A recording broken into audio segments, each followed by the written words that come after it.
Rasulillah wa ala alihi wa sahbihi wa wala wa ba'du. Wa qala rabbi shrah li sadri wa yassir li amri wa hlul 'uqdatam min lisani yafqahu qawli. Yang terhormat segenap ayah bunda, para calon orang tua santriwati yang saya hormati segenap panitia, mari kita bersyukur. Jangan pakai ikutnya mau.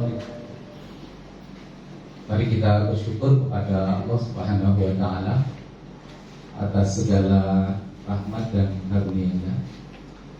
Alhamdulillah pagi ini Allah Subhanahu wa taala takdirkan kita untuk bermuajahah di ruangan ini. Mudah-mudahan pertemuan ini diberkahi oleh Allah Subhanahu wa taala.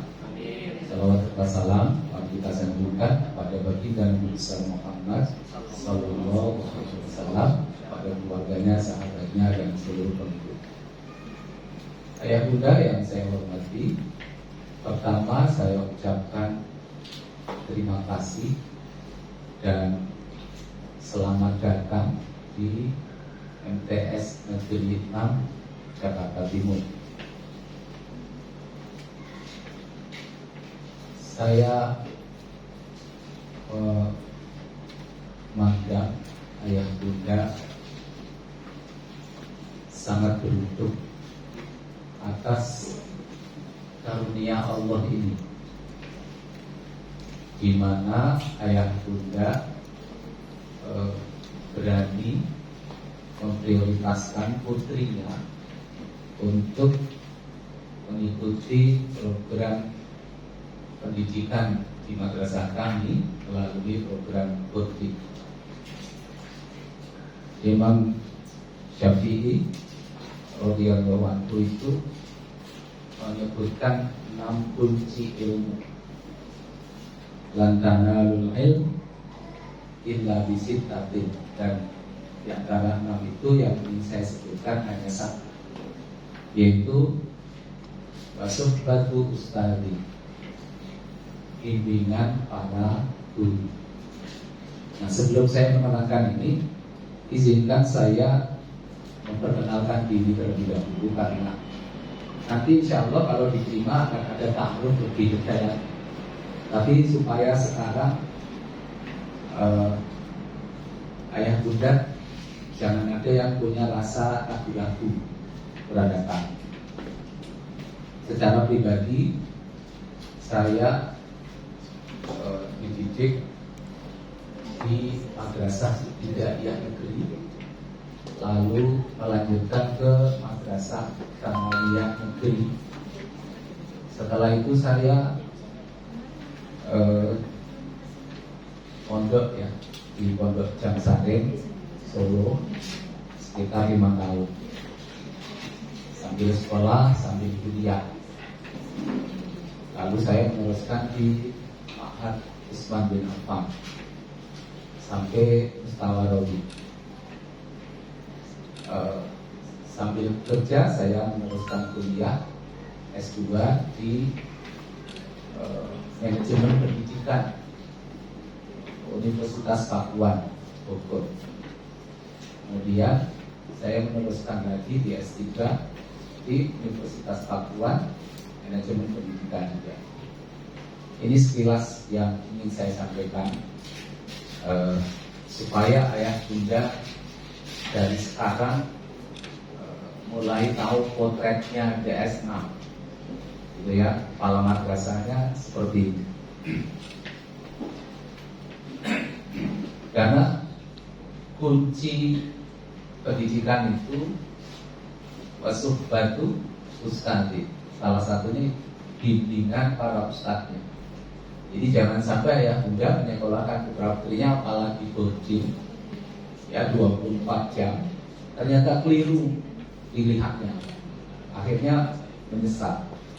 Nah, sekarang saya ingin sampaikan bagaimana kami mengelola putra putri kami para santriwati di sini. Pada waktu awal, karena memang ini baru awal ya, kalau ini nanti berjalan insya Allah angkatan kedua. Angkatan pertama Kami mempunyai 18 santriwati dan ya terus terang deg-degan juga. Deg-degannya itu bisa mempertahankan nggak 18? Jangan-jangan nanti di tengah jalan berkurang. Dan subhanallah bertahan sampai hari ini. Dan kami berusaha sedemikian rupa agar bimbingan yang kami berikan kepada putra putri kami ini benar-benar maksimal. Saya yakin ayah bunda adalah orang-orang yang sangat peduli terhadap pendidikan putra putri. Oleh karena itu kami juga tidak ingin putra putrinya di sini tidak kami kelola secara maksimal. Kami biasa membangunkan santriwati jam 3 pagi. Pengalaman saya pribadi, membangunkan anak sendiri jam 3 pagi itu banyak nggak tega. Nggak tahu kalau ayah bunda tega nggak membangunin putra putrinya jam 3 pagi. Bukannya dibangunin, terus dibimbing, diajak wudu. Setelah diajak wudu, diajak sholat tahajud. Setelah sholat tahajud, diajak zikir dan berdoa. Di mana salah satu ciri khas penduduk surga itu setiap waktu sahur memperbanyak doa dan istighfar. Jadi kalau ingin tahu siapa penduduk surga, kata Ustadz Adi Hidayat juga itu silahkan lihat siapa yang di waktu sahurnya banyak zikir, berdoa dan memperbanyak istighfar. Nah ini tidak mudah. Tetapi alhamdulillah program ini berjalan. Kalau sehari, 2 hari, 3 hari mungkin bisa. Tapi setiap hari, nah ini yang gak mudah. Maka kami pada tahun yang sudah berjalan ini, alhamdulillah ada seorang pengasuh, Ustazah Asma gak bergabung di sini. Ya, kemudian dibantu oleh 2 musyrifah, 18 orang kepadanya. Musyrifahnya 2. Kemudian dibantu dengan seorang kepala atau koordinator asrama yang juga mendampingi putri kita 24 jam. Jadi 4 orang ini 24 jam nempel di putra putri kita, di putri kita, para santriwati. Kemudian setelah itu sholat subuh berjamaah. Meskipun anak putri sebenarnya ya beda, tapi tetap kita biasakan subuh berjamaah. Di tahap awal memang ya unik juga. Sebagian putri kita itu masih ada yang ngompol ya. Jadi nggak mudah memang.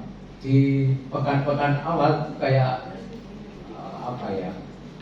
Ya haru juga karena yang lebih susah meninggalkan putrinya itu ibunya, emaknya. Kalau anaknya mah udah cepet gitu penyesuaiannya. Tapi ternyata ibunya yang kadang-kadang berat.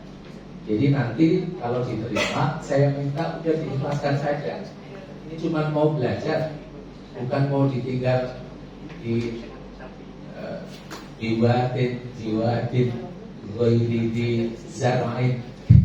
Bukan kayak Nabi Ibrahim yang meninggalkan istri dan putranya di sebuah lembah tandus, tidak ada makanan apa-apa, tidak ada tanaman.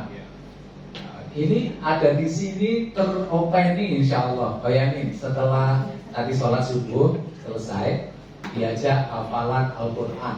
Kalau yang sudah bisa membaca dengan baik, kalau belum bisa membaca dengan baik akan diajak taksim. Kalau belum bisa pantas diajak tahsin, diajari dulu, dikenalin dengan huruf. Dan kita menurut data ada sekitar 4 yang di awal itu sama sekali nggak kenal huruf Al-Quran. Sekarang yang 4 orang itu sudah hafal 1 juz, 1 tahun gitu. Alhamdulillah. Bagi yang dari awal sudah hafalan, sudah lebih dari 3 juz saat ini, 1 tahun. Maka target kita 6 juz 3 tahun mungkin, insya Allah ya. Jadi setelah hafalan terus diajak hafalan mufrodat, ya, kata-kata bahasa Arab atau bahasa Inggris, vocab ya. Nah, setelah itu MCK, kemudian sarapan. Setelah sarapan mengikuti kegiatan reguler, belajar seperti siswa reguler. Kemudian nanti selesainya duhur. Setelah sholat duhur, maka anak-anak diajak makan dan istirahat. Qailulah, ya, tidur sebentar di siang hari. Di tahap awal ini juga susah, ya, diajak qailulah itu berat, susah karena nggak terbiasa. Tapi setelah dan memang ayah bunda nanti di tahap-tahap awal itu memang ada prosesnya, ya, yang nggak biasa bangun jam 3, bangun jam 3 itu nggak mudah. Tapi nanti setelah ritme tubuhnya menyesuaikan, itu insya Allah ternyata sudah terbiasa enteng. Di tahap awal, di peraturan awal, ketika belajar di reguler, anak-anak kelihatan agak lemes, ya, ngantuk dan seterusnya. Tapi ayah bunda nanti nggak usah cemas di situ, karena ternyata setelah beberapa saat kemudian, setelah ada penyesuaian, alhamdulillah. Kemudian sore ada pembelajaran muatan pesantren, ya, yang dikaji adalah kitab-kitab yang biasa dipelajari di pesantren-pesantren pada umumnya. Kemudian sore hari diajak murojaah, yang hafalkan pagi, sorenya diingat. Kemudian maghrib, lalu makan. Makanya pagi tadi sudah, siang sudah, maghrib. Setelah maghrib makan. Setelah itu ada kegiatan muatan pesantren lagi sampai sholat isya. Nah, setelah isya, putra putri kita, anak-anak kita santriwati ini dibimbing untuk belajar yang terkait dengan kegiatan pembelajaran reguler.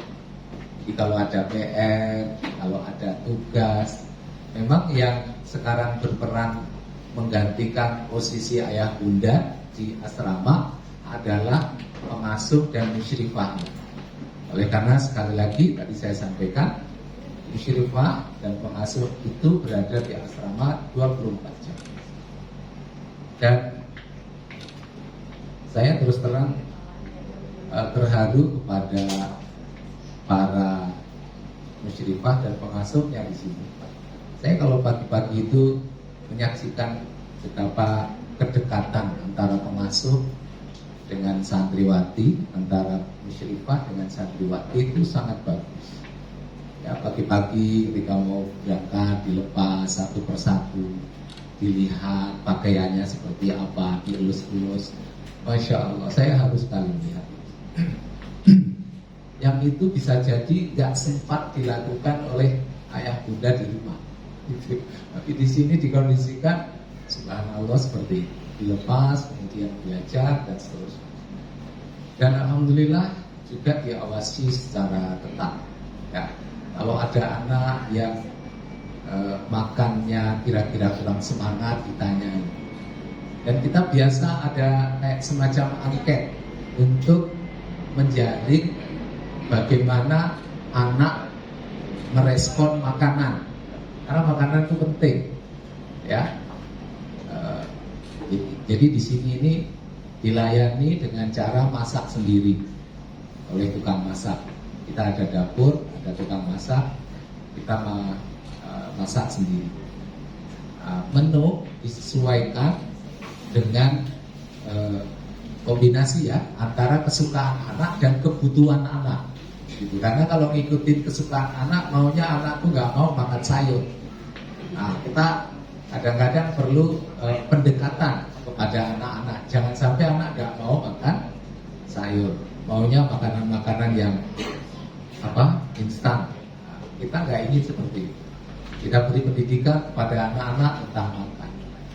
Jadi bukan hanya soal itu ya, tapi juga firman Allah bahwa kita diminta untuk makan makanan yang halal dan thayyib, itu benar-benar kita terapkan. Jadi kita berusaha menerapkan makanan yang halal dan yang thayyib ya. Kemudian teknis makannya pun juga dibimbing oleh para musyrifahnya melalui doa, melalui adab dan seterusnya dan seterusnya.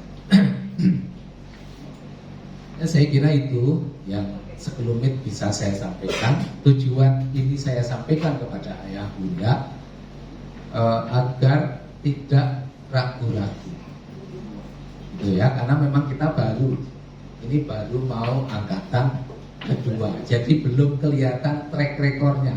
Nah, track record yang sudah terlihat saat ini sudah saya ceritakan tadi. Kemudian ayah bunda sekalian, saat ini sekolah itu tidak ada ujian nasional. Jadi arahnya tidak perlu ngejar-ngejar nilai kognitif. Tetapi yang perlu kita pertimbangkan ialah anak-anak kita ini nanti punya prestasi apa. Kalau berkaca dengan petunjuk teknis penerimaan peserta didik baru di Madrasah Aliyah tahun lalu, salah satu jalur yang menjadi peluang putri kita apabila bergabung bersama kami itu ialah jalur tahfidz yang selalu setiap tahun itu kurang peminatnya karena memang penghafal Al-Quran itu nggak banyak, gitu ya. Kalau kita targetnya 6 juz, Pak, insya Allah melalui jalur tahfidz masuk madrasah aliyah manapun bisa, di DKI maksud saya, ya. Nah, itu salah satu keunggulannya. Maka dan ini tidak mudah diraih oleh para siswa yang tidak mengikuti program yang intensif seperti ini. Masih banyak keuntungan-keuntungan lain. Tentu nanti kalau diterima kita akan sharing ya, karena pengelolaan madrasah berasrama ini kita buka bersama-sama dengan ayah bunda. Jadi nanti kalau ada sumbangan itu yang megang salah satu dan beberapa orang di antara ayah bunda, orang tua murid. Jadi bukan sekolah. Kemudian mau digunakan untuk apa itu dimusyawarahkan di awal tahun. Dan itulah nanti menjadi perencanaan penggunaan uang. Tugas saya itu hanya mengelola secara umum supaya terjadi akuntabilitas dan transparansinya dalam pengelolaan keuangannya. Jadi nanti ayah bunda mempunyai keleluasaan untuk itu. Dan kalau dibanding dengan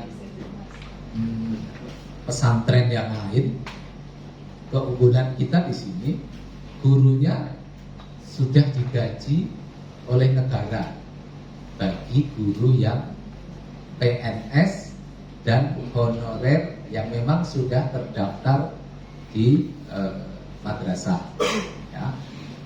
Tetapi untuk guru-guru pesantrennya, nah ini masih menjadi tanggungan para orang tua santri. Tapi kalau yang guru matematika, guru IPA, guru IPS dan lain-lain itu sudah menjadi tanggungan negara. Kemudian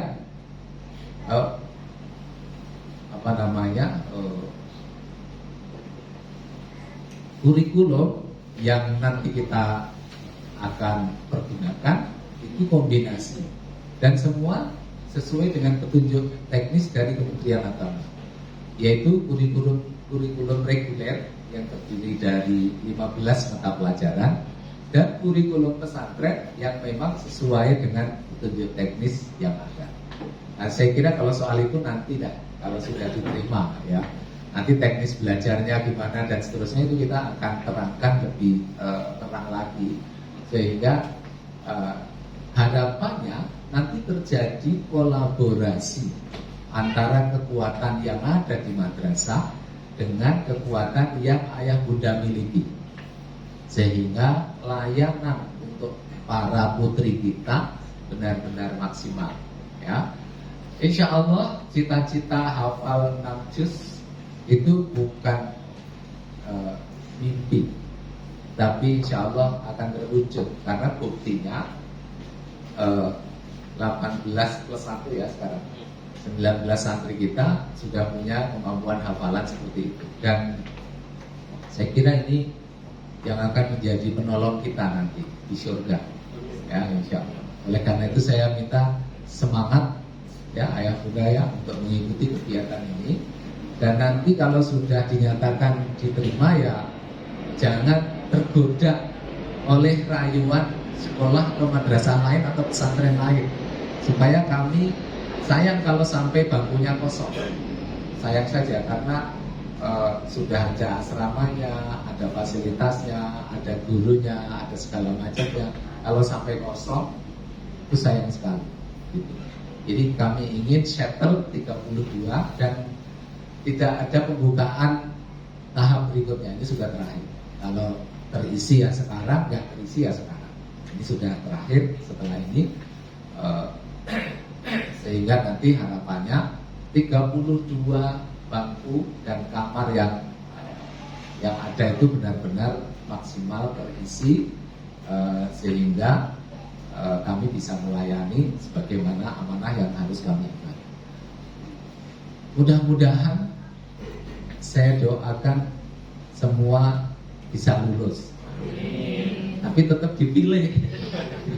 Dari yang lulus itu tetap dipilih karena tempatnya cuma tinggal 12.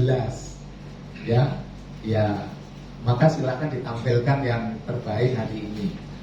Untuk membaca Al-Quran nggak usah takut ya anak-anak, nggak usah takut. Membaca Al-Quran nggak menentukan kelulusan. Ya, jadi nggak bisa baca ya nggak apa-apa. Gitu. Yang menentukan kelulusan itu di kemampuan tes akademik ya, tes potensi belajar dan wawancara. Gitu. Wawancaranya sudah ada instrumennya, jadi nanti teman-teman yang mewawancarai nggak akan kemana-mana, gitu. Terus satu lagi, nanti kalau diperiksa penglihatan dan pendengarannya, itu juga bukan untuk menggugurkan, bukan, tapi supaya kami sudah tahu profilnya sejak awal, gitu. Karena pengalaman kami, saya di pendidikan itu sudah lebih dari 30 tahun ya. Jadi sudah hafal sekali karakter anak. Nah, salah satunya yang perlu kita cermati dari awal itu pendengarannya. Jangan sampai dia ternyata terganggu pendengarannya dan tidak ada tindakan. Berkali-kali saya ketemu ada murid itu enggak bagus pendengarannya karena memang tersumbat pendengarannya, karena selama ini dianggap udah oke-oke saja gitu ya, tapi ternyata ada masalah gitu. Begitu juga dengan penglihatan, nggak usah takut berkacamata minus, plus dan seterusnya, nggak apa-apa. Ini cuma untuk profiling saja supaya nanti treatment kami pada saat pembelajaran itu bisa tepat. Jadi misalnya kalau anak yang kesulitan membaca dari jarak jauh, jangan sampai dia ditempatkan di belakang ya, atau sebaliknya.